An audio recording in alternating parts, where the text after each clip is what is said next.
is Seongho Kwak, and this is my speech, take one. Yeah, so did you guys ever listen to any type of music in your life? Because the answer should be no, because wherever you walk, like they play music. What kind of like any type of restaurants, cafe, they always play music. And according to my friends, my close friends, they always had a thought of, oh yeah, I want to make I want to try making music. I want to challenge making music. So therefore, I would like to break down how I produce music as me being a producer slash artist, and kind of elaborate how the process usually works, like when I'm working music with my friends. And yeah, I would like to break it down to 7 steps.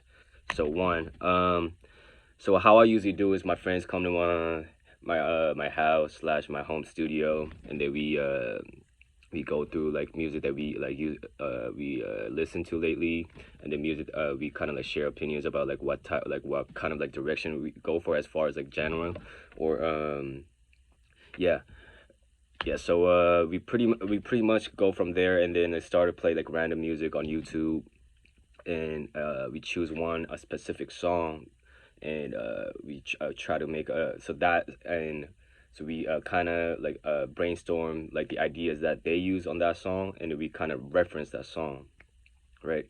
And so boom, so from there we find the tempo of the song, we find the key of the song, and it kind of like kind of like make the basic like setup for the song.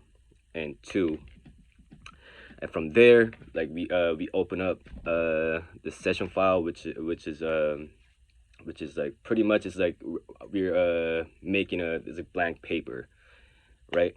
And then from there like we gotta draw it in order to like actually make it as a picture or an art, right? So my first step of actually like starting to like add sounds, or like I usually tend to add drums first. So that's step two. So I go through all the samples that I have on my computer, and to see what like drum samples that has the same the cadence, or like the same feelings that we reference on step one. And then yeah, so we go from there, and then we just started like I usually like start like with my kick drums, and then snares, and then hi-hats, and then boom, and then I make like a 4 to 8 bar loops, and then boom, that's like the bone of the music. That's like the real like bass, like this is gonna carry out like the whole song.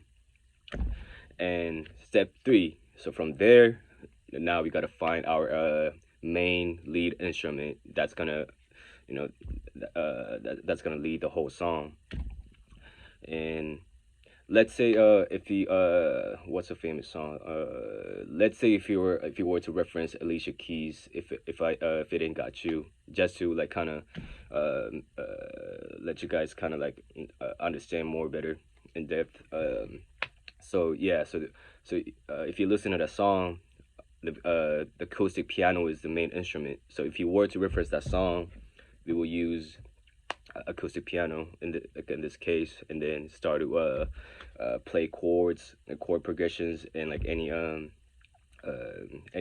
notes that could like lead the song, like any interesting notes I meant. And yeah, so this step kind of like usually takes more time, because this is like really like the core of this song. Like, well, yeah, like the drums are like actually like important too, but at the same time, like, this like finding this like main instrument is also important. And yeah, so we tend to usually like take more time and really like figure out what really fits with the song, and like what really fits with the direction that we pursue. And then yeah, so from there, boom, so let's say we found a perfect sound with a perfect chord progression, and then we move on to step five, which is yeah, which is adding an extra instrument. Yeah. Sorry, I was just like reading my notes real quick. But yeah, so if you have the basic chord progression down, I usually tend to add one or two more sounds to like add a like extra spice on it. and to make it more interesting and not to make it exactly the same as the reference track that we had uh, initially.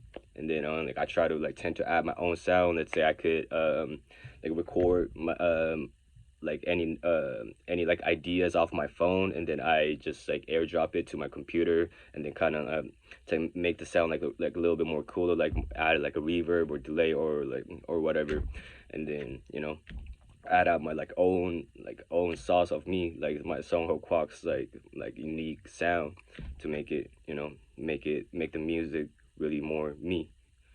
And yeah, so I add one or two more sounds, and like we're almost there. We're almost done with the song. So boom, step six.